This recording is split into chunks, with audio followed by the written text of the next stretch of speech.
Bright Nights Community Forum, Youth Mental Health, supporting parents to help their children and themselves.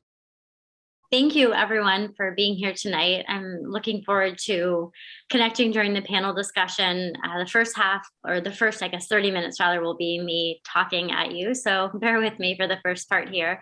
But hopefully, I'm just looking forward to a good discussion and hopefully helpful for many of you. So I'm going to go ahead and share my screen with you all. So tonight we're going to be talking about youth mental health and supporting many of you to how to help your children and also yourselves through this pretty challenging and anxiety provoking for ourselves, these moments that feel quite overwhelming. And so how can we provide some additional support? Let me see if I can make this a little bit smaller up here for us all. Okay. So click to the next slide. So these are, I'm going to go back here. You can see these pictures a little bit clearer here. So again, myself and then Will, our wonderful moderator, and then Dr. Hines, Dale Romanisky, and then Pam Pearson, who is in Ann Arbor with her lovely daughter there in that picture. And so we'll be talking with you all in a few minutes here during the panel discussion. So I wanted to start just kind of noting the prevalence of mental illness in adolescence. So what you see here and represented in this slide is the exposure to trauma. So looking at things like physical assault, being victims of sexual violence, abuse or neglect, any mental illness, we're looking at around 49.5%. And so we think about things like anxiety disorders, depressive disorders, substance use disorders, comorbidity, and then any severe impairment, right? So we're just trying to, I think, set the stage here for giving a scope of what we're talking about. I also want to note some mental health issues for children. So although I think this presentation in many ways is geared a little bit more for middle school and high school, I still want to note for those that are thinking about this more in younger children, some symptoms to look out for. So we're thinking about things like tantrums, oftentimes rigid or maybe controlling behaviors, needing things to feel a certain way, to feel have a sense of calmness. Physical symptoms, we know that kids often experience a lot of these things in the form of a tummy ache, right? My stomach hurts, my tummy hurts, a headache, a discomfort or avoidance, withdrawing in certain situations. We think about things like refusing to talk sometimes, or possibly excessive shyness. Sometimes it's just retreating to the primary caregivers, guardians, mom or dad, or hiding to feel safe. Often we can see this in terms of difficulty sleeping independently. Sometimes there's, difficulty separating and feeling, it feels like a fear response in those moments. Sometimes it's related to nightmares, a lot of reassuring questions, right? Am I okay? Irritability or moodiness, and sometimes the difficulty focusing or paying attention, and then seeing this difficulty relaxing or kind of easing in. So again, any of these things in isolation, right, or even a few of these things, I mean, these are all typical things that children may experience, but can also be signs to sort of look out for and say, maybe something more is going on here, and we need to reach out for some more support. This is a slide here speaking to access to treatment. So, we know that mood and anxiety disorders really do impact around 30% of youth, and yet we often have a lot of barriers to receiving care. So you see the statistic here, 80% of students with a mental illness receive no care. And of course, this is quite troubling, right? Something that we surely want to address. And why is that? We think about barriers here. We think about low availability of evidence-based practitioners and practices, few trained clinicians to really meet the needs, a scarcity of appointments or availability. I mean, we're going to talk in a minute here about the pandemic and how that's impacted this, but we think about this really, right, in terms of long wait lists. I'm sure many of you who have children who you've tried to get services for have experienced this. I was just talking with a parent that said, I'm on a wait list for an appointment for July, and my student or my child is expressing some suicidality or wish to die. Clearly, right, that's a problem that we need to address and fix. A struggle here, I can go on a soapbox about this probably all day, but inadequate insurance coverage and high costs, thinking about not being able to get to appointments, right? We're all juggling so much: work, other children, other family members maybe we're taking care of, maybe it's your parents, and inability to like juggle all of these things in tension and make it to an appointment right when, you know, there's availability, a time available. So kind of speaking to difficulty scheduling here. Social stigma, right, around mental health. And this is something, especially as, you know, my focus more in the realm of suicidality, that I feel so strongly about, that we really work as a community and a country to destigmatize talking about mental health, mental illness, and specifically suicide. We get comfortable talking about it in the same way that we talk about anxiety or depression or anything else. And then this real mistrust from them, and thinking about medical racism as well, and how this plays into barriers to treatment. So I mentioned here, you know, I think we really can't talk about this presentation around our mental health without noting that, you know, pre-pandemic, our children, our students' mental health concerns were at unprecedented levels. We look at it now, in post-pandemic here, there's exponential increases in child and adolescent mental health concerns and higher than ever rates of suicide. Again, we'll talk a little bit more about that today. But just noting, right, that this is really something that is so concerning. And there's many factors that we can think about that contribute to this. But, you know, we think about in the background here, I really like this, thinking about worry, grief, right? Doubt, hopelessness, isolation, stress, despair. And our children are experiencing this in the same ways that this parallel process that we too are experiencing these things, whether we're getting support and addressing it or being able to name that, it's collective, right? These emotions or experiences that we're having. Also, just want to note here in terms of, you know, we really can't talk about COVID and this pandemic without acknowledging the disproportionate impact on marginalized populations, students and all people of color, you know, essential workers, families living in poverty. And so for Black Americans, and thinking about the Black Lives Matters movement, which sort of coexisted at this time of pandemic, and you know, thinking about a spotlight on racial inequity and violence and how this impacts our youth, how this impacts our children, as a significant stress and trauma for those that identify in these populations. And so just wanting to name and acknowledge this. I mean, I think, again, I just note our 30 minutes of time together, and I think so many of these slides, we could probably spend the whole, you know, day or hour talking about a single one, but felt it was important to note. So we think about these things, right, and the impact on our mental health of our youth and the impact on their education, right, that these things often lead to poor attendance at school, these symptoms of depression or anxiety. It's difficult to engage when we're not our best selves or able to be present. We know that there's poor academic achievement and attainment. Oftentimes disciplinary actions occur, you know, thinking about disruptions to this higher level of care. So just want to note that, you know, this impacts, mental health impacts all realms, all aspects of our lives. And our youth are, we see that often play out in terms of academic and outcomes from an academic perspective. So I want to note here a couple symptoms that you may notice if your child is experiencing depression.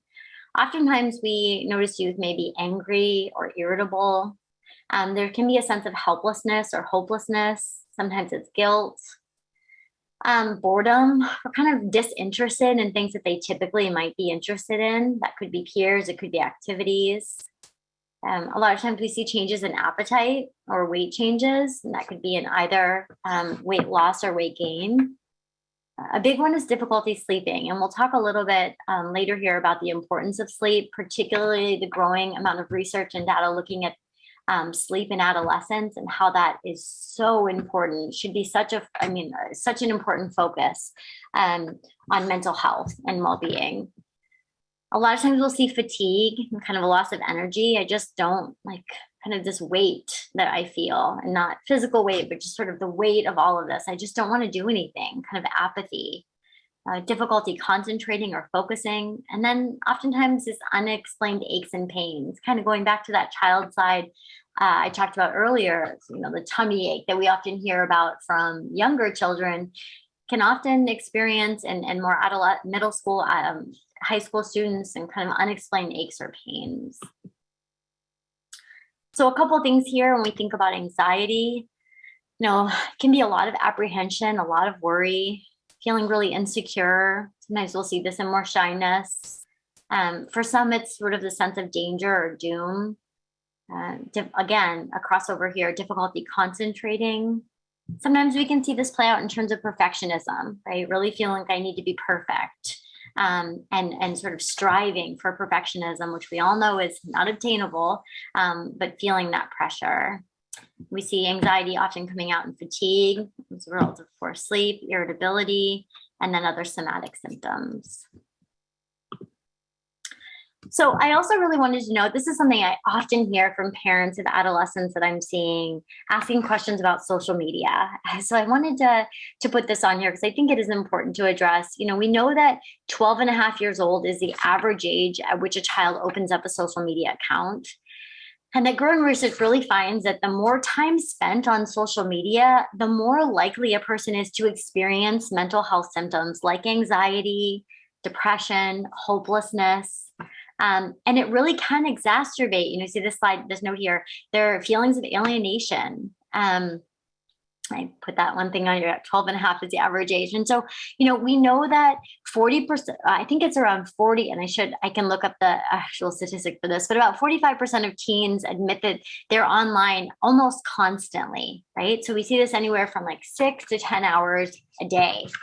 So engaging in the world around us and having a social interaction with others, it is so important for us as human beings to develop a sense of being part of a community and doing things that really enhance our sense of competency around other people.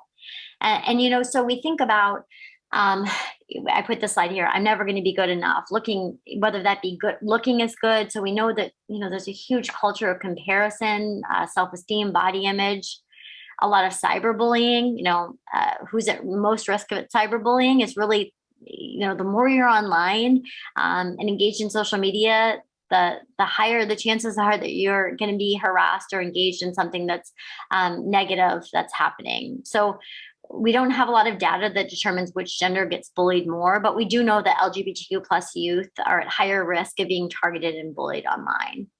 Also, the impact of our phone and constantly being on our phone and the impact on sleep, right? The dinging that often happens. I had one of our parents say to me recently, like, I can hear the dings happening in the air, and yet there's a constant fight about taking the phone at night. And so we're going to talk in a few minutes about how we talk, how we have these conversations about mental health in general. But, I think having these conversations in a way that is collaborative, that is validating of our youth's experience, of recognizing how important it is to feel connected to their peers and to be, these social media outlets that feel so important, but also the importance of setting limits. I think that parents really do, for all of you, need to monitor and learn how to limit, social media and overall screen time with kids, and starting at an early age. Feeling agency to have parental controls until your child is mature enough to be able to manage those own accounts. And again, this looks different for everyone, right? And what feels right for you and your family, but just acknowledging and having a conversation on why these limits are in place. So instead of saying, you can't do this, I want your phone, like, why are we putting these limits? Like, what are we wanting for you? Why is this so important? And to be able to engage in a conversation and trusting that your adolescent can both tolerate that and also maybe not in that moment, but hopefully reflect back on why that's so important. I also think it's important to acknowledge the positive, right? When used well, social media can definitely help our youth connect in the real world. I think about the Trevor Project and all of their amazing resources for trans youth of connecting in these different social media avenues that is life-giving, for some youth. And so it definitely, I think, also acknowledging the positive of this as well. I also put on here, parents have to model putting the phones and the screens away themselves. Yeah, I was sort of called out on this last night, putting my 4.5-year-old to bed, and I was checking my email, and he said, "Mom, put your phone away." And I was like, yes, yes, that's right.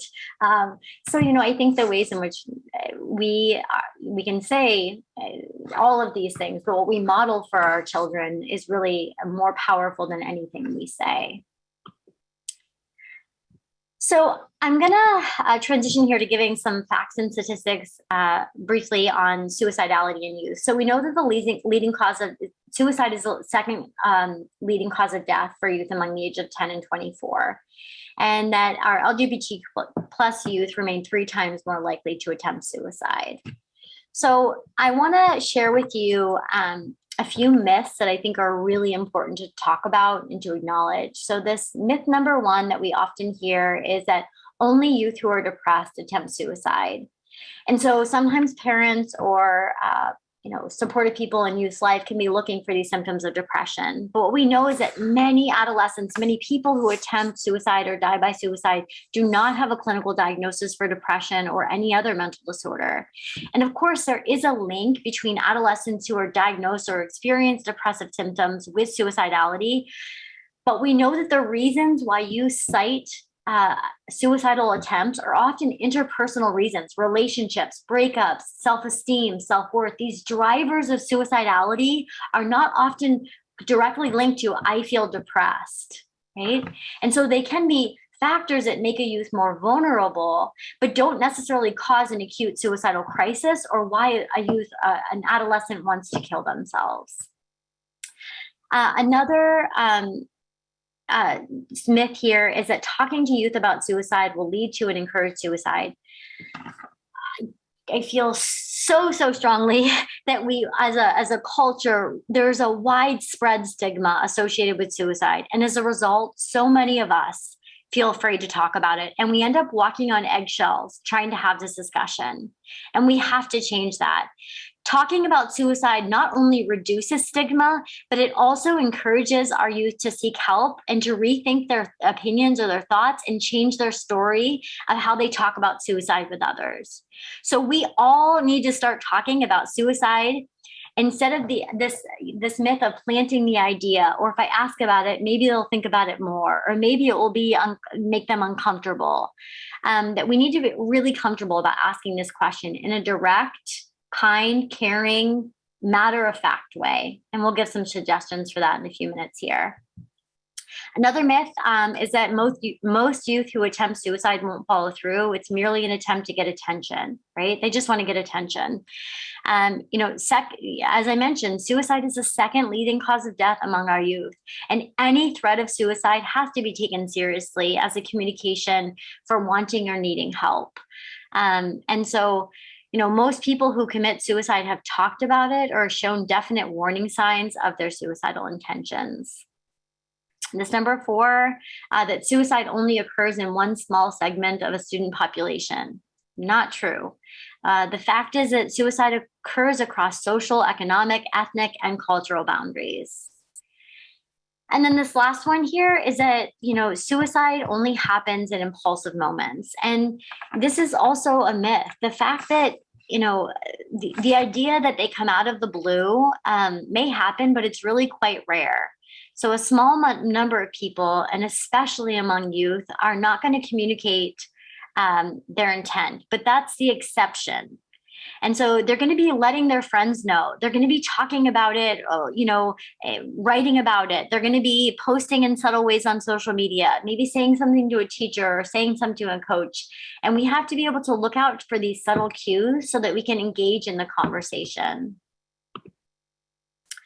So I know there's a lot on the slide. So let me just kind of note a few things here. So first and foremost, I want to emphasize the need to start a conversation about mental health early in middle school, high school careers. And by doing this specifically related to suicide, we really empower our youth, our children, to seek help and when they need it, and not to be vulnerable to that stigma. We want to be careful about the language that we use. Of course, avoiding words like crazy, dramatic. This one I think is really important. Asking the question like, "You're okay, right?" we don't want to say that, because it almost communicates like how do we respond to that, right? I guess we say like, yeah, I'm okay. It's almost as if we're the way in which we're asking the question around this matters. And we'll give some suggestions in just a few minutes here. Getting really curious to know your child's moves and behaviors. Encouraging and asking your child to seek help at earliest signs of mental health difficulties and suicidal thoughts, and normalizing getting that support. Learning about some mental health resources in your school or your communities. Happy to also provide a resource list out to this group from the registration list if those want it. And really learning as much as you can about suicide prevention, knowing risk and warning signs, and having a plan in mind, like what do we do when this comes up? How do we address this? So again, not ignoring the warning signs, listening and offering support and understanding. You know, I think sometimes when youth express some suicidal wish or talk about thinking about suicide, our immediate response is to like fix it and go figure out a plan. What are we going to do? And what I would encourage you to do is first start by just hearing their story. Yeah, tell me more about that. Gosh, it sounds like things have been really hard. Help me understand a little bit more about what's going on, or let's get you the support or help you need. And asking directly. So bringing up the topic of suicide, again, dismantling this myth here at the bottom, will not put the idea in their head. Another thing that I wanted to note here on this slide for you all is if your child does express any suicidal passive ideation or active intent, a big piece that I want you to think about is safety planning and lethal means reduction. So, you know, we know that suicidal crises are often pretty brief, and that some methods, especially guns, are far more lethal than others. We also know that so many youth who are suicidal feel really ambivalent around this. And so putting this bottom here, putting time and distance between a suicidal person and lethal means, especially a gun, but even medication, other things in your home that could be concerning, really can save a life. So if your youth is identified, one of the ways in which they thought about killing themselves is by hanging themselves. So then thinking about ropes in your home. And I know this is a distressing conversation to have, but then we direct it to getting them help and support, right? And so, you know, pills, medication, over-the-counter medications, just taking those out of your medicine cabinet, putting them somewhere else. This is short-term, not long-term.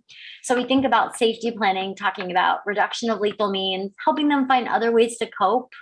And when we connect them to mental health support, this will be provided, right? That they will help you walk through this process. But I'm putting this out there just to note, like in your homes, when your child is struggling, just be mindful of what's in your environment, in your home. And then, of course, some support hotlines on here, which we can provide later in the chat as well. So this talks about, you know, it's more important than ever to engage your child in conversations and that really do promote positive mental health. And so, you know, we all come from our own family of origins who have different varying levels of talking about mental health, talking about feelings. But we know that talking about feelings and thoughts, that although it doesn't come natural to all of us, that it's so important for our children to be doing. And really talking openly and regularly about mental health, right? Getting really comfortable, putting this part of our sort of family dynamic or culture to be asking about feelings, asking about how we're doing. And that building mental health into everyday regular conversations, right? So it doesn't feel like uncomfortable when we're asking about it. And, you know, even if we haven't done this, we can begin this now, right? We can start this process now. So there are a couple things here that I want to note. I put on here, you know, trying to think about this balancing parenting style, and we all have different parenting styles, but trying to come at in these conversations with warmth, with connectedness, but also recognizing the need for rules and structure in our homes. this piece around co-regulation and modeling, right? And I said before, like what we're modeling here is so important. If we are really reserved and don't want to talk about feelings or what's happening, or we aren't able to regulate our own emotions when we feel distressed or overwhelmed, that's powerful, right? Our ability to model what we want for our children is really important. And so this is kind of, I think, pointing us in the direction of doing some of our own work around this. And Dan Siegel writes this book, Parenting from the Inside Out. I think it's such a powerful book to think about our own experiences and how, working on those, addressing those can really do our children such a gift that we give ourselves and our children. This next one is this idea of creating a sense of belonging. And so feeling connected and welcomed is essential to, our children, our youth adjustment, being able to individuate, but also self-identification, sense of trust in others and themselves. This next one, I really can't speak enough about, this idea of promoting resiliency. And I think at times when I see this a lot in my private practice, when I'm working with families, is that there's this sense sometimes to treat our children as more fragile than they are. And, recognizing that adversity is a natural part of life and that being resilient is so important to overcoming challenges and good mental health. And so, connectedness, competency, helping others, successfully facing difficulties really can all foster resiliency and believing, I know this is hard. There's this balance between bootstraps, pull yourself up by your bootstraps and you're fine. And treating our kids as more fragile than they are. So finding that balance, but believing, I know this is hard and you can do this, and holding that dialect. Other things, encouraging development of competencies. So thinking about, children need to know that they can overcome challenges and accomplish goals through their actions. And so, one way is achieving academic success, but also other talents, other interests, helping them feel competent and able to deal with stress in positive ways. Teaching and reinforcing positive behaviors and decision-making. A big thing here I put in bold is validation. Right. When I was doing my DBT training years ago, Marsha Linehan, who developed DBT, has this quote where she talks about 2 cups of validation to every teaspoon of change. So, when our youth are feeling more sensitive or struggling, to be able to provide a lot of validation around all the things that you see are good and true, and then pushing for that change, but not starting with the pushing for change. This idea of connectedness and really helping others, right? We know that especially youth are passionate people, right? And helping them get connected to things that they feel passionate about. And then this last one is fostering physical well-being. And I put in there sleep. And I mentioned, encouraging healthy eating habits, regular exercise, and especially adequate sleep really protect our youth against the stress of tough situations, right? Being able to cope. We all know that we're more vulnerable to intense emotions, to struggling when we're exhausted or sleep deprived. And so really being able to encourage good sleep hygiene in your homes, and maybe there is some routine and boundaries that we have to set around phone use or lights out time or things like that to encourage and getting enough sleep. So a few tips here on talking with your child. I'm worried about you. Can we talk? I've been noticing that. What we've noticed, I'm really concerned. Can we talk about what's been bothering you? I've noticed you haven't quite been yourself lately. Can we talk about what's going on? Making sure that we're refraining from any judgment, that we're not giving advice. Well, you just need to do this, right? You just need to, I think if you try this, just to begin to start with listening, being quiet, listening, validating their experience. Remembering validation doesn't equal agreement. I can validate someone's perspective and what they're experiencing, even if I don't agree with it, right? So if it's a fight with peers, if it's a breakup, if it's just being able to validate how they're feeling about that. And then again, not minimizing. That's a really normal part of middle school. Everybody goes through that, right? A couple common challenges that you may experience that I just want to note to normalize that, relationships can sometimes feel strained, that conflicts can exist, and really trying to open the lines of communication that may be broken.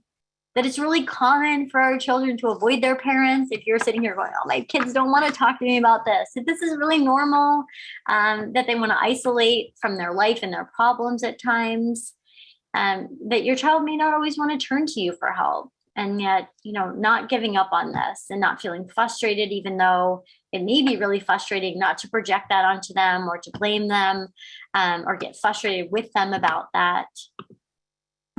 And so being persistent, right? And continuing to open the lines of communication about what's bothering them. I'm here. I want to best support you. Reinforcing that message that we care. And then I like this one here, trying to connect your child in the best ways that you can. And sometimes they're not ready or wanting to talk to you. So are there other family members or friends or coaches or ones that you can point them in the direction to being supportive people in their lives? And again, going back to this idea of hope, and I can't underscore the importance of hope, that there is a solution to his or her problems.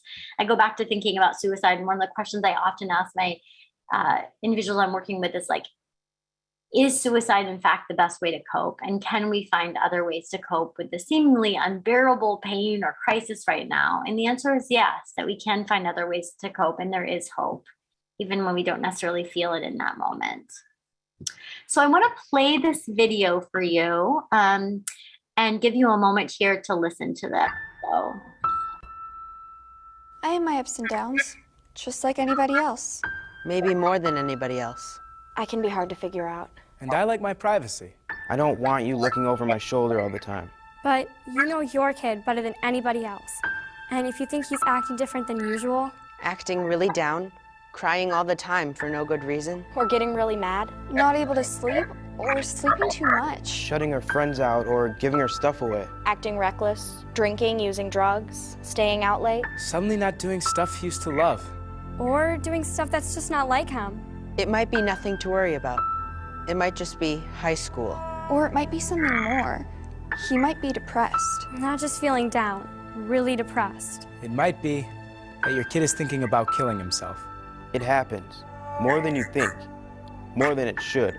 And people say, I had no idea. I thought it was just a phase he was going through. I never thought she'd do it. I wish he'd come to me. I wish he'd said something. I wish I'd said something. When it's too late. So if you think your kid's acting different, if she seems like a different person, say something. Say, what's wrong? How can I help? And ask straight out. Are you thinking about killing yourself? It doesn't hurt to ask. In fact, it helps. When people are thinking about killing themselves, they want somebody to ask. They want somebody to care. Maybe you're afraid you'll make it worse if you ask. Like, you'll put the idea in their head. Believe me, it doesn't work that way. It doesn't hurt to ask. In fact, the best way to keep a teenager from killing herself is to ask, are you thinking about killing yourself? And what if they say yes? Or maybe. Or sometimes. Well, here's what you don't say. That's crazy. Don't be such a drama queen. You're making too much of this. That boy's not worth killing Yourself over. That's not going to solve anything. You're just trying to get attention. You're not going to kill yourself. What you do say is, I'm sorry you're feeling so bad. How can I help? We'll get through this together. Let's keep you safe. A lot of people think about killing themselves. Adults and kids. most of them never try it, but some of them do. So if your kid says, I'd be better off dead. I can't live with this. I'm gonna kill myself, Take her seriously. Find someone she can talk to about it. Someone who knows how to help. Sometimes kids want to kill themselves because something happened. A breakup, a failure. But sometimes it goes deeper, and it's not going to go away by itself. Get some help. Talk to your doctor. Or a counselor at school. Or your minister. but don't just let it drop. And make sure that your kid always has someone to turn to. Someone he trusts. Make a list together right then. 3, 4, 5 names. Put a suicide hotline number on there too. Have him keep that list in his wallet, so he always knows where to turn. Make sure your home is safe. If you have pills she could use to hurt herself, lock them up. If you have a gun, don't just lock it up. Get it out of the house. The bullets, too. And one more thing. If you think your kid might be about to hurt himself, Don't leave him alone. Take him to the emergency room. Call 911 if you have to. We all have our ups and downs, but sometimes it's more than that. If you think something's wrong, the only way to find out is to ask. Ask straight out. Are you thinking about killing yourself? Don't wait until you're sure. Trust your gut. Because it never hurts to ask. And it can make a big difference. All the difference. In your kid's life.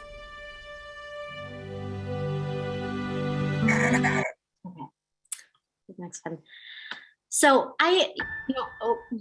let's see if I can. I wanted to just pause for a moment. I should have noted this when I began this presentation that, as we talk about mental health, as we talk about specifically suicide, that we're often impacted by these either personally, often personally, whether it be maybe ourselves, friends, our children who have been struggling with this. And just noting that, having this dialogue, talking about this can stir up some pretty powerful emotions for us. They can elicit some painful and emotions. And so just really wanting to name and acknowledge that, and to be thinking about our own self-care. What are we needing?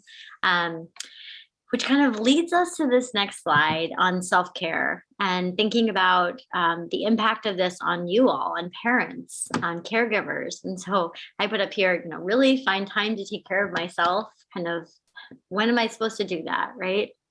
So many of you are juggling so many different things. So the first thing I really want to put on here, a lot of times parents will kind of roll their eyes when I say you really have to be taking care of yourself as well. But really doing so helps your child's recovery, your child's struggle, working through this struggle, because it demonstrates to them, again, modeling things like rest, the importance of connecting, taking care of our bodies, which are all overall like contributors to our health and wellness. And so, first and foremost, I really think about this idea of letting go of guilt and shame. And this comes up so much for me in my work with families, that parents feel the sense of guilt and shame around what their children are experiencing. And, we know that mental health, that mental disorders are often the result of brain-based and biological factors that are well beyond your or your child's control. And so it's no one's fault. It's just about how do we move forward in a way that we can support and help your child, your family. And so just trying to really release or let go of that shame that we may be holding on to.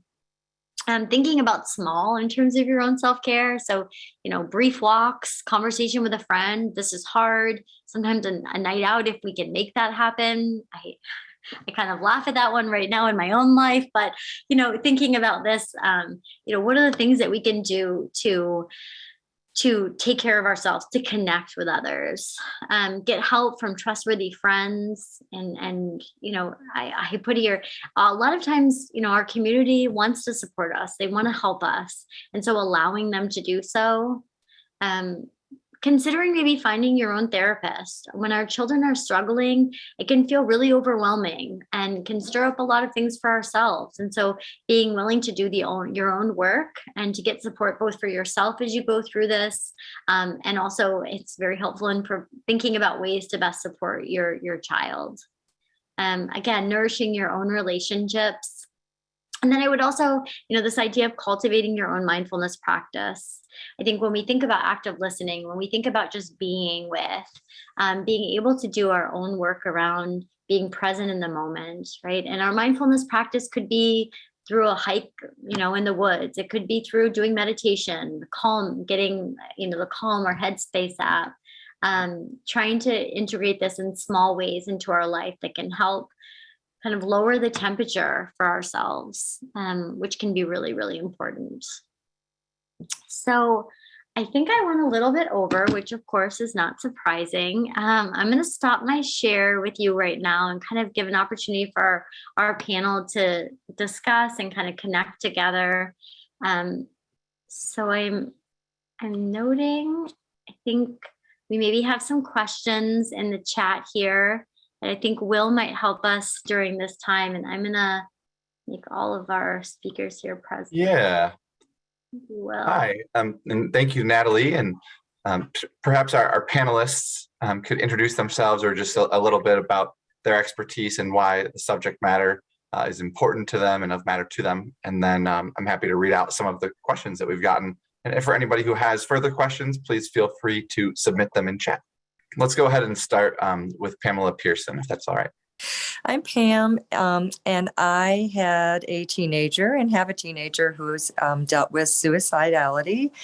And I'm here to support parents if they have any questions from someone who's personally gone through the experience with it. Great, thank you. And next, Dr. Justin Hines. Nice to see everybody. I'm a assistant professor in the School of Public Health. My background is in education and psychology. I'm very interested in adolescent and young adult development. I also am one of the principal investigators for the Healthy Mind Study. We are a national survey of college students and moving into secondary student spaces, interested in learning about prevalence of mental health challenges as well as access to services. So related to Natalie's point earlier. So I'm very excited to be here. Thanks for having me. Great, thank you. And lastly, we have Dale Rominski. Hi, everyone. Yeah, I'm a clinical social worker. I've worked for the university for the past 13 or so years. A lot of my time was spent in a program that puts outpatient clinics in school. So I actually was in Scarlett Middle School for quite a long time, and I have a good sense for kind of what kids go through day to day, being in their environment, and then doing psychotherapy with them and their families. And I've moved on to the Department of Psychiatry and continue to work with families and their adolescents. But certainly suicidality and crisis has been a normal thing over the years, especially during this pandemic. So, but definitely come from the treatment end of things. And I also have a teenager and a young one as well. So parent as well. Great. Thank you all for being here. I want to start off with our first question. Maybe Dale, I'll start with you on this one, and anybody please feel free to add on. It says, my 7-year-old has expressed how she would kill herself, not just that she wanted to. I am so fortunate that we have been able to get in with a therapist, but I need to know what else I can do to support her. And thank you for holding this session. Yeah, so the question points out, one of the important things is the how. So, with a lot of passive suicidal ideation, it's no real plan or intent. Things step up a little bit more when we start hearing from someone who has a plan. Given the age, that is obviously scary, and have done a really nice job of getting into therapy and really taking a look at this and seeing, what is happening with their child. Obviously, very scary thing. A lot of things you've already done, like really, really important things. So obviously, having those conversations, listening to your child, and then getting help. In terms of additional things, with obviously not knowing too much else, is especially for a younger child too, is we want to make sure that they're feeling safe is a really big priority. It's a big world out there, and when they feel like they have to take on things, then it's really difficult for them. So really showing that we're in charge. Talking about perhaps it is the virus or other things that can be scary, but that we handle these things, and mom's in charge. I would also recommend making sure we're spending time, we call it special time, with our child, which is letting them control play. And we're kind of a sportscaster next to them. So we're not trying to change play or be in charge of play. We're allow them to run it. And we're just noticing things that they're doing and being enthusiastic about it. 15, 20 minutes a day of sitting next to our child and just attending to them really builds that connection and comfort with our child. Letting them know things are safe. Routines are really important as well. So when we have routines, we know that there's order to things. So those would be just, if not knowing too much else, that would be a few of the things I would, definitely. Anytime you see things positive, we want to be all over that. Those are just a few suggestions. Thank you. And before I go on to another question, any other panelists have anything to add? I would say to listen to your child, really listen to them and listen to what they're saying to you. Take them seriously. That's what I would say as a parent. I think just a note too, the 7-year-old, we know that between the ages of 5 and 11, that suicide is the 8th leading cause of death among that age group. So it's a much, we think about the risk increasing exponentially from 10 to 24. So, but it's still, people often say like, my kid is 5 and they're talking, they must not know what that means. They know what it means. Like the kids can understand the concept of suicide beginning around the age of 5. And so I put this out there that, they're at lower risk, but we don't have a lot of good research around suicide for this age group, and I think it's changing. We're working on it. There's 2 current studies, one happening at Children's National and one at Nationwide in Columbus, and then one in Seattle, looking at suicidal youth and interventions between the ages of 5 and I think the study goes from 5 to 10 there at Nationwide. But so I think there's work being done around this, but it definitely. I think, from an intervention side, everything that Dale said, I would just echo and think is so much wisdom there, and Pam around just asking, but also, recognize that our kids can comprehend and understand what this means at a very early age. And I think that a myth that people hold is like, well, they must have heard that from somewhere, but they don't really know what that means, and that taking that seriously and, just like you've done, being able to get them a therapist, I think about whatever method they talked about killing themselves with, to be really mindful of your home and safety, and to continue to have discussions about it with them is I think really important. Yeah. Great. Thank you, guys. I'll just add in, if it's okay. Please, well, please. Yeah, just around the safety end of things, it's a really good point, Natalie. And I'm sure you've talked about this with your therapist. When a child describes the means, that we're going to take that out of the equation, and we can even tell them that as well. And that's another strong example. See, I'm going to keep you safe is really important. So that when the child is around the home, that no longer is something that they have to worry about. That means is not around. So that's all I would add to that. And that's such an important point too, because 95% of suicides in children, this that we're looking at 5 to 11, happen inside the home, and over 65% is in their bedroom. So again, these aren't scare tactics, fear, but just knowing the facts, right? And I love that. Like, we're going to keep you safe, and here's how.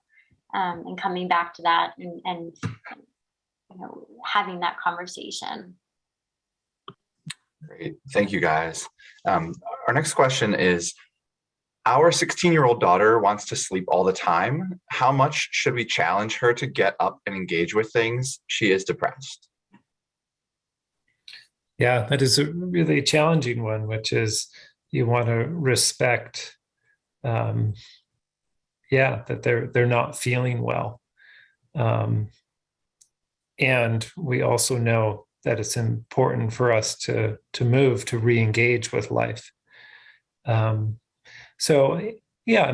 think one of the things that becomes really difficult is parents, I think they forget that they have power, because in these moments we feel really powerless.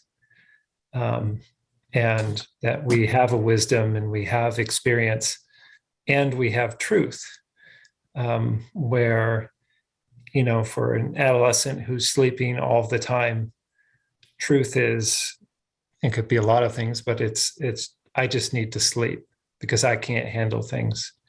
And we know the truth to be, it's difficult right now and things feel really bad, but we also know that that's temporary.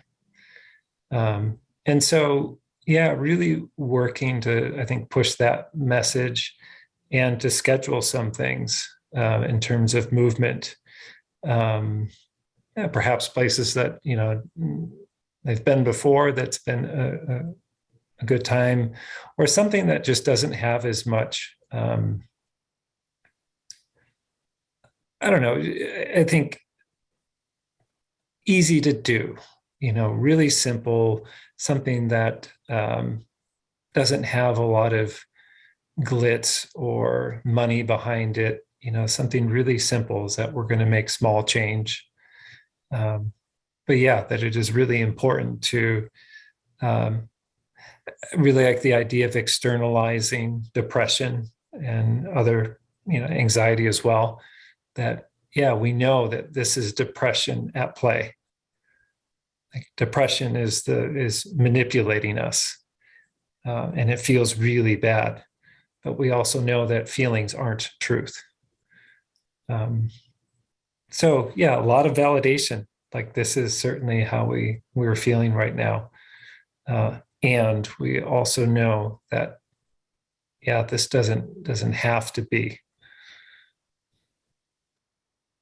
Any other panelists want to weigh in on that tough issue of sort of knowing when to push versus, the child says they want to sleep, they're tired all the time, and then knowing that they have depression? So I experienced this myself with my daughter. It was a big one trying to get her to move. I would say to focus on things that your child likes to do. My daughter was interested in basketball, getting her on the golf course. So re-engaging her in the sports that she loved was probably the easiest thing to do. Activities that they like to do. That was the biggest incentive to get her moving. And I think thinking about behavioral activation, moving, getting out of bed, I think so much time can be spent in bed in our rooms and trying to get our, it's hard because the urge is so powerful, right?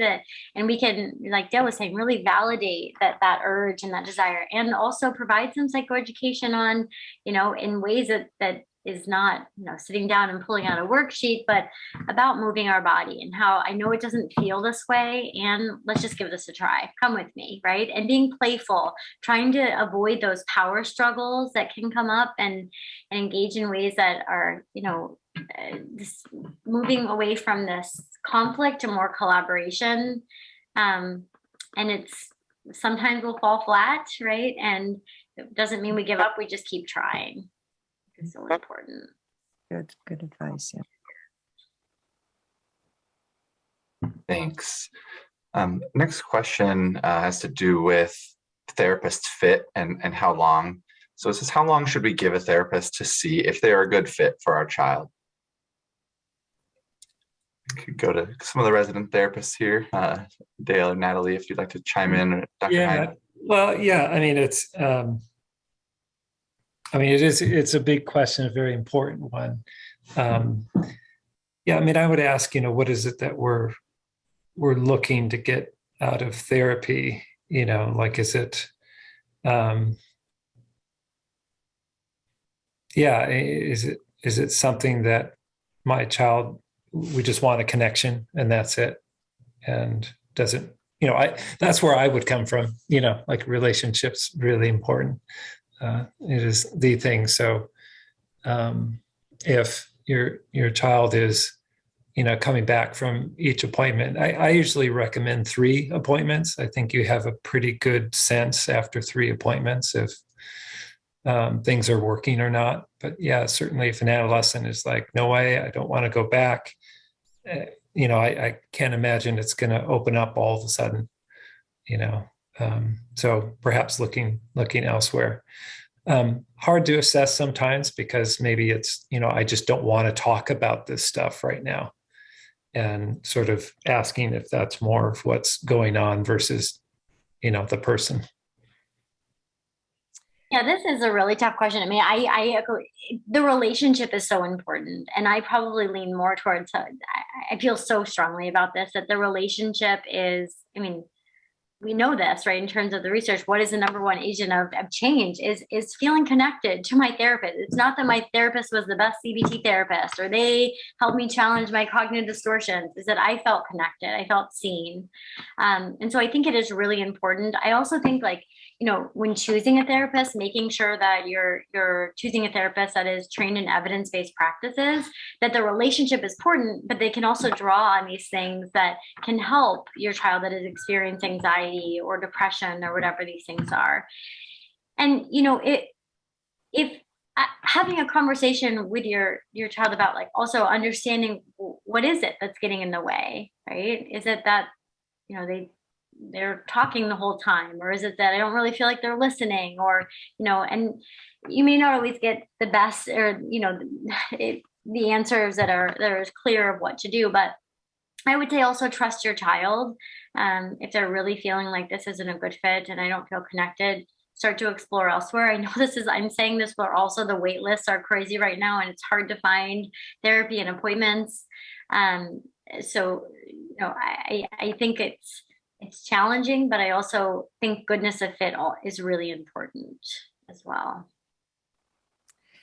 And I would add in there, I went to find, before I found our therapist, I knew when we met Kylie's final therapist that was it. I knew it was a gut instinct.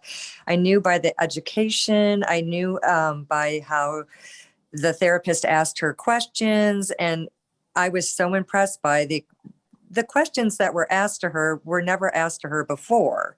So I think it's a gut instinct on watching the interaction, how the therapist interacts with your child. I think that's really important.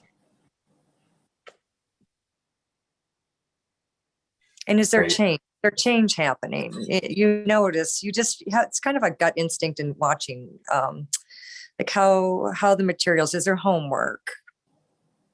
The intensity of it, I guess. Mm-hmm. Great, thanks you guys. Moving on to our next question, I'm touching on self-harm. So can you describe the difference between cutting to feel something and suicidal intent? Again, I mean, we could have a whole training on this one. I mean, so we know that many youths self-harm or engage in self-injurious behavior and don't with the intent to die by suicide, or with the intent to die, that many do engage in self-harm behavior for numbing purposes or to feel something, or as a more maladaptive coping mechanism. However, we also know that it increases risk of suicide. And so for me around this, it really is about doing a thorough assessment, understanding what the function of the self-harm is.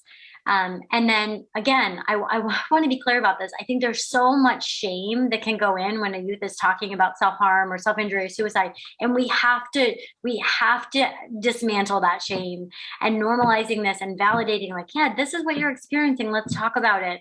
Help me understand, what purpose is this serving? Having that discussion. You know, again, we know that there's a correlation in terms of increased risk, but that many youth are engaging in self-harm that are not suicidal. And so, yeah, I think that's what I would say about really trying to understand the function and the issue of shame and how we talk about this just is so, so important. Yeah, a question that I like about self-harm, if we're noticing any sort of bruising, cuts, and that is to ask, what would, if that cut could talk, what would it say? Mm-hmm. And a lot of times it really elicits the things that are troubling, the things that are really hard, or you'll get, a really, a lot of emotion that comes out and that helps further questioning. And, as Natalie said in her presentation is, this is this mode of being really curious. This is not a time to be putting judgment out there. This is about learning, about being really curious about what's going on. And validating these things that are going on for your child. So, and I think, again, when we're asking about suicide and self-harm, like we're going at it, we're asking the questions, and this fear people have of that, oh my gosh, I'm going to give them an idea that they'll use then to kill themselves. It's just not true. And in fact, you're showing them that you're strong and that you care and that you're willing to go to those places. Have you thought about using a gun? Have you held a rope? These are all acceptable questions. Have you had a knife in your hand? And that also helps you sort of know if this is self-harm or is this, are we moving towards suicide? But yes, asking a child, if this cut, this burn, if it could talk, what would it say? I think it's a really, really powerful question.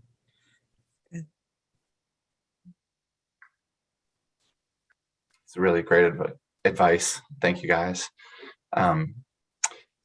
Next question, common one about trouble with schoolwork during serious mental health episodes, and you can hear the parents' frustration in the question. Says, how can parents get across to the schools that their kids may not be capable of doing schoolwork while going through a serious mental health episode? I would say I experienced this in our schools, and the high school that my daughter attended was wonderful. And I met with the principal, and I was just fortunate, I guess, to have a great staff that really worked with us above and beyond. I can't say enough good things about that school in particular. So I guess just trying to meet with the staff, the principal, and just explaining. I think most schools nowadays probably understand this more than in the past. I would echo that, that, and being in a school for so long, I think that's, and something I do in my work all the time is, it is about advocating, going up the chain. So if a teacher is not understanding, and, really to understand too, is that let's think about these teachers and what they've been through in the past 2 years. I don't know where their compassion level is. They're pretty drained as well. And so, talking to the principal, and if you're seeing a therapist, is certainly, having that letter sent over as well as proof, and adjusting the amount of work. I think, that's impressive that you're, really looking at that, because, I definitely see the opposite end of like, well, if you do well in school, then you'll feel better. That even though we're not feeling well, we need to stay on top of things. Like that's a part of life. And so, I think it is totally appropriate to dial down schoolwork when we're not feeling well, and really focusing on the self-care skills. We want to build something during that time, not just resting. Mm-hmm. Great. Thank you, guys. This is a question about a pet and also the transition of child going off to college. So our child was not able to get any therapist support due to known availability issues. Found help through a cat, which helped a lot through the isolation caused by the pandemic. And our child is about to go to college. Stress about not being able to take that, the cat is picking up. It says it needs to be a support animal, and because there are no therapists available, we can't get the cat declared as such. And any advice on what we can do to get at least someone which can help, is this getting the cat as a support animal, or thoughts in general, even on pets and the role that they can play, and during the challenging circumstances of going off to college.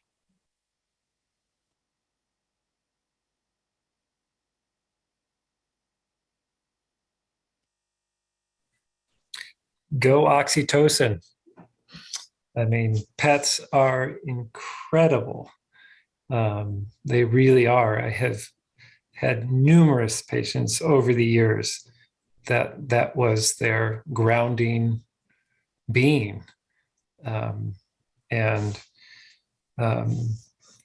be able to just slow things down and connect and see the beauty in the world. There's these beings and this beauty out there that, and relationship. I mean, absolutely relationship, connectedness. I think in terms of depending where your child is going to college, is college campuses often have therapy resources. So certainly before heading there is to really check in and what services are available there, and getting on the list right away. Usually there's a lot of resources. So that's one. In terms of, if this cat can't come along, then there's grief and loss and not having that cat there.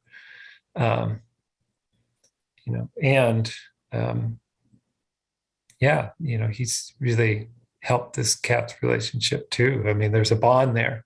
There's a wonderful book out there called The Invisible String about this, is that even though we're not right there, that we're always connected, and that relationship is really special. So making sure we're keeping that, even though we're apart. But I would look into counseling services at the college. Yeah, and I think especially more funding and resources going a lot into counseling and psychological services. I'm not sure where your child is going to school, but as Dale noted too, there's like a lot of research that suggests the presence of animals lowers children's stress, fosters positive attitudes towards learning, smooths interactions between peers. I mean, there's so many benefits to this. So, you can also look into talking with your pediatrician or your primary care physician. I know sometimes, I know you mentioned you couldn't find a therapist, but there are times where the physicians or others can write documentation or notes about the importance of having a service, be more in line with a service animal. So you could also look into those advocacy pieces to see if that might be possible, or if there's other alternatives for living situations, if you feel like it's really important. And it might not be. And so there's that, being able to process, or how do we cope with that? Also thinking about, if they're really connected to animals, like are there some, local animal shelter or humane society they could volunteer, be connected with, right? Getting them, more engaged, what's available on campus resources, all of those kind of things could also be helpful as well. Thank you. To our next question, in this, say Dale or Natalie, and I can also add in as far as the outreach portion. It says, how is Michigan Medicine partnering with local middle school and high schools to bring these skills to parents and students? Is there a one-day presentation or evening presentations that could be brought to the students and parents of the local community? Partnering with PTOs and administrations would be great. So I know we do have a lot of programs. I know Natalie, working for Trails, is one of the main ones, but if you guys want to touch on any of that, I'm happy to follow up with the outreach and education portion. Dale, do you want to know about what RAWS is too? I mean, that might be, I know you're kind of transitioning, you're in psychiatry now, but if for those that aren't familiar with that could be also something to note in terms of the schools. And I'm happy then to give some more information about Trails as well. Yeah, I would say, more for the students that are in those schools. So at Scarlett Middle School, we have ones at Pathways to Success, Ypsilanti High School, Ypsilanti Middle School, Lincoln Middle School, Lincoln High School, and then we have several centers in Flint area too. So they're outpatient clinics with a nurse practitioner, a dietitian, medical assistant, clinical social worker, and then a physician comes in one time a week. But they're called school-based health centers. So in my old role, kids could see me for psychotherapy during the school day. There's availability typically in the summers. That a lot of times there's kids that are enjoying their summer, and so there's time there. But I just want to say that there certainly are wait lists there as well. But if you want to look them up, it's called Regional Alliance for Healthy Schools, also known as RAWS. It's a wonderful program. But as with many other therapists, there's a wait.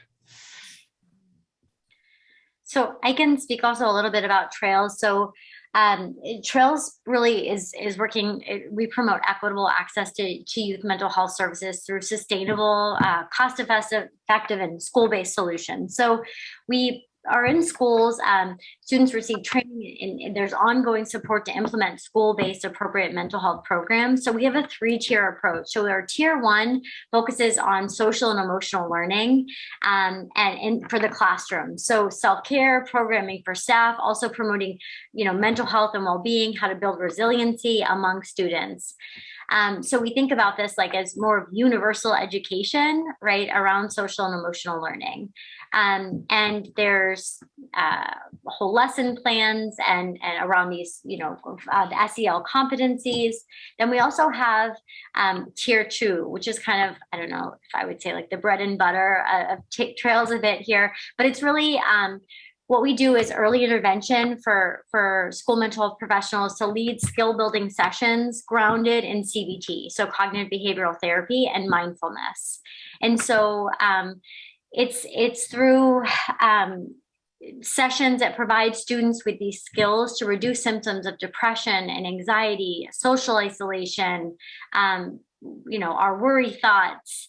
Sometimes we end up, when we have anxiety, avoiding things. So it really provides students with really wonderful CBT and mindfulness skills.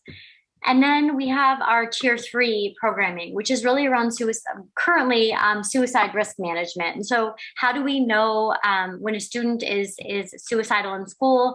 How do we identify low, moderate, high risk? For parents who have students that are struggling, one of the biggest struggles right now is our sending to the psych ER, and families don't know what's happening, and they're sitting there from anywhere between 12 and 13 hours waiting for an assessment, and then they're seen and they get a safety plan and they're sent home, and then they show up at school the next day and like, what happened, right? The parents have to go to work, the students at school. So trying to improve communication is a big priority that we have between schools and our either be community mental health providers or our psych ER. But even bigger than that, thinking more holistically about how do we engage with suicidal youth in ways in which we provide more support to families. So one of the things I'm working on right now is how do we provide a family guide for parents that are whose youth are struggling with suicidality, about how to talk to our students, how to access support, how do I know when to send my kid to the psych ER or when to safety plan and get them connected with an outpatient provider. So trying to provide that support for families as well. And Will, you probably have lots of thoughts on this too, given your role and your background also. Yeah, thank you. I just put some of those links in chat for everybody to ROS, which is the Regional Alliance for Healthy Schools, and Trails, as well as peer-to-peer, which I want to talk about a little bit. And just to give some context, so Natalie mentioned these tiers. And if you imagine a pyramid with 3 tiers and the bottom obviously being the big base, that is what we consider what everybody gets. And that's where peer-to-peer falls in. So you don't have to have a mental illness or not have a mental illness in order to benefit from anything in tier 1. And the idea behind peer-to-peer is that students are most likely to listen to their peers based on research. And so we help teach them about depression, anxiety, and other mood disorders. And then we help them, help them create campaigns within their own schools to relay these messages to their peers. So there are assemblies that they hold. They put signs and posters with a lot of the information you've heard tonight above drinking fountains and in the bathrooms and how to get help. And so that program has been going for over 10 years now. We do pre and post measurements to measure its effectiveness. But yeah, so you have tier 1 there, and then tier 2, as Natalie mentioned, students who need a little bit more support can often include the CBT groups, things like Trails. And then tier 3 is for crisis situations, suicidality. But thank you for that question. We have a lot of questions, so thank you guys so much for them. We probably will go just a couple minutes past 7:30, but I want to try to get to as many as we can. This one is brief. but I'm curious what you all have to say. It says, the question is, I am curious what steps we, as in all the people on this call, can take to reduce stigma. Thank you. I think for me to reduce stigma, I just think it's becoming more common, more mainstream. So I think it's naturally happening that reducing stigma. I mean, there's been the case in the news. Miss America had a problem with it. I think just famous people coming out admitting that I just think it's becoming more mainstream. And I think it's just easier to talk about it and not feel ashamed about it. I think it's more in the media and like I said, the high profile cases, and just realizing it's not a certain demographic region. It's just everywhere. And it doesn't matter your social economic status. None of that matters. So I think it's just naturally happening. I would say too, talking openly about mental health, I think is so important, educating ourselves. One thing that I also feel is really important is being conscious of the language that we use when talking about mental health. I specifically thinking about suicide. We don't use language like completed suicide, right? And educating ourselves on appropriate language about how we talk about these things, showing compassion, right? For those that are struggling, this idea of choosing empowerment over shame, I'm fighting stigma by choosing to live these empowered lives, being honest about treatment, right? That, sometimes I think we talk about people, with physical conditions or struggles and going to see the doctor, but there's I'm seeing a therapist. Sometimes I hear people say it and they kind of lower their voice or I'm seeing a therapist, right? I see a therapist. I hope many of you see a therapist. So, I think having these conversations, the communication, and how we talk about it matters so much.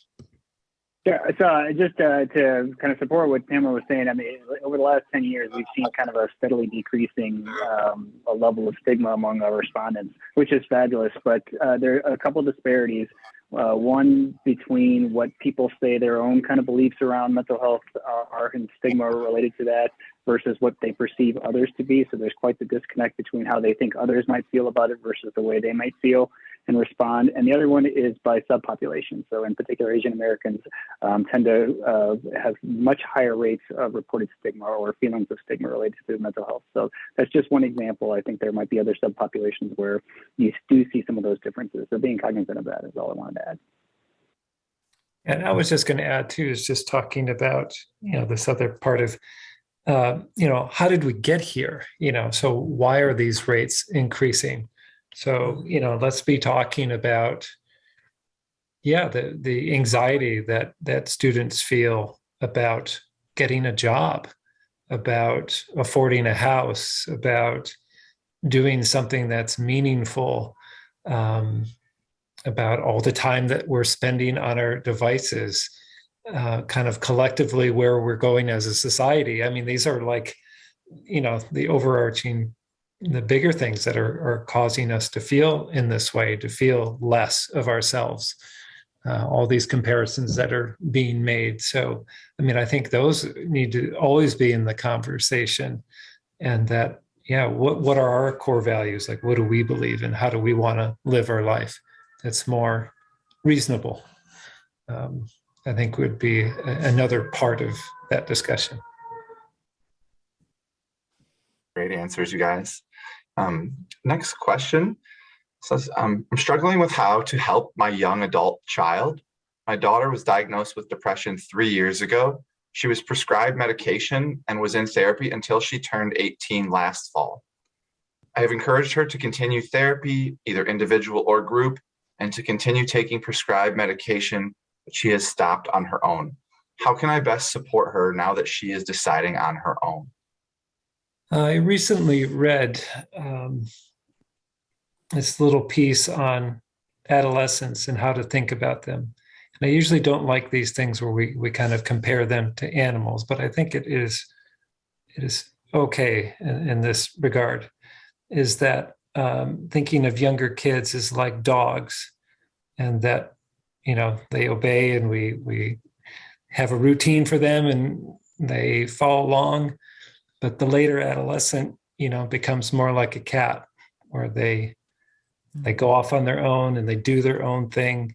And our role is more of being there and being ready for when they come back or when they need something, and to be available, to talk about, maybe when things are going hard.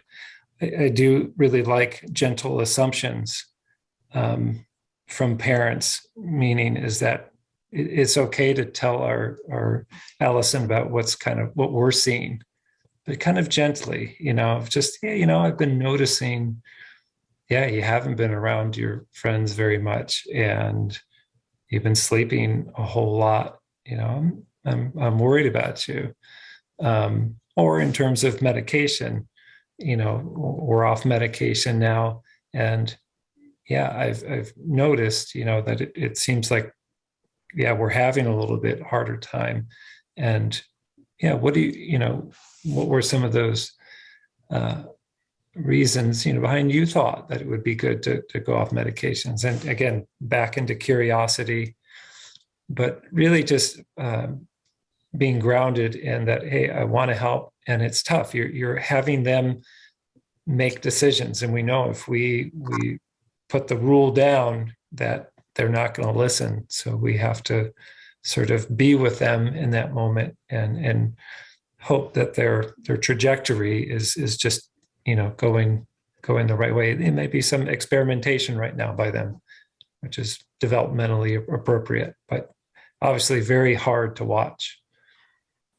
Very much so. Thank you for that answer. I know we're almost at time, just a couple more questions, so we'll probably finish those up. So it says, my teen fired her therapist and refuses to go because she hasn't found it helpful. She benefited the most from a peer teen group therapy through the 10-day partial hospitalization program through St. Joe's. Are there any peer or teen therapy groups that she could join? It says not requiring parents to be present since she won't be open with us present. I know that's a really tough and common situation. Yeah. So, I'm kind of thinking resources locally, like thinking about tier, the CBT groups and thinking about it from Trails. I also think, if they need a higher level of care, you could also think about DBT. Although parent involvement in adolescence is required, the groups in the child family group break up. So the adolescents go in their own group with the therapist, and the parents go with the other parents for support. So for the majority of that time in group therapy for DBT, they're spent and again, I'm sure there's weights, but the Ann Arbor DBT therapy and the adolescent group portion, I used to work at the Ann Arbor DBT Center. So we would be with the adolescent group. If I'm the adolescent group therapist, it's going into adolescents for 45 minutes. And the parents are with the parents for that 45 minutes gaining skills. So that's also something I know, the initial part of group, the first 20 minutes is together. Could also say don't talk at all during that time. I would say that to some of my adolescents that didn't want to be with their parents in there. I'd say, well, then you don't have to say anything during that time. Wait till we break to the adolescent part. So that's something to look into. I'm trying to think offhand of other peer-to-peer. We may have to, other panelists may know of something too. Well, you might know of some other ones as well. Yeah, I was just going to put in the link to the Department of Psychiatry because the dates and times have been changing, throughout the pandemic. But there were different groups for different populations that we ran here through Michigan Medicine. I also think not necessarily for groups, but as a resource for everybody to know about, community mental health is a really good resource, especially for crisis situations. Sometimes, other places aren't able to take in the individual, and they have a mobile crisis unit, can often help direct care. So just wanted to point that out as well. Mm-hmm. If anybody has anything else to add, go for it. Again, I would just say too, firing the therapist, the goodness of fit question we went back into the beginning, maybe, going back again, I love Dale's curiosity, right? Not coming down, you need to find another therapist, but like what wasn't working for you there, right? What about that experience didn't feel right for you? And maybe we could brainstorm, or I could reach out to some to see if there's someone that might more meet the criteria of what you're looking for. Would you be open to that? Maybe right now they're not. So we explore more of the virtual groups too. You could look online for virtual support, peer-to-peer groups. My first thing that comes to my mind is the Trevor Project, because they have such excellent online resources. But also thinking about, on a more virtual capacity that might be available. If others know of any other resources. I guess I just wanted to reiterate that, doing the right thing by trying to encourage the, attendance in group or something that they would participate in based on what had worked before. And I just know something Natalie said made me think of this, but an analogy that's been helpful at times, sort of, using the dentist analogy of, if you have a bad experience, hopefully you don't write off dentistry as an entire industry for your entire life, but that you find one that works for you, and that therapy can be similar. So just to that, wanted to note that. And then let's see if we have one or two left. Yeah, so our last question here, and it says, thinking about the conversation Natalie was suggesting that a parent have, so about social media. So the conversation Natalie suggested a parent have with their teen or adolescent if they are worrying about negative influences and time on social media. Says, can some of the panelists play this out or make specific suggestions or elaborate a little bit more? So if you're worried about the influences of social media on your teen or how much time they spend on it, just a little bit more on what you might suggest. Yeah, I mean, I think, again, it's sort of sharing observations too, is just sort of, hey, I notice when, you're online for, 6 hours a day that, yeah, you're grumpy, or you're really irritable. Yeah, I'm just wondering what you notice, when you're doing that most days. And then, make a contrast too, of just like, hey, last week when you were, out in the yard, running around and goof around with a neighbor, like, yeah, that seems really different. Gentle assumptions is just sort of, you're an observer and you have a vision that they don't, and being able to share that without creating the big controversy. If you go headlong is like, yeah, this, I don't like this social media person and they're awful and, they're going to make you sell drugs or something, like you're probably not going to go very far with that. Is sticking into observations and curiosity. Yeah, I mean, I think there can be rules at night about phones going away. Teens are grumpy about it, and they typically end up getting sleep, which they're less grumpy about. So there's all different ways to handle it. But yes, I think the social media one is a tough one because kids are glued to their screens. I would just say, as a parent, it was important in our therapy at night, especially, to have boundaries with the phone, to have a certain time where the phone comes downstairs now. And the result was better sleep, as you said.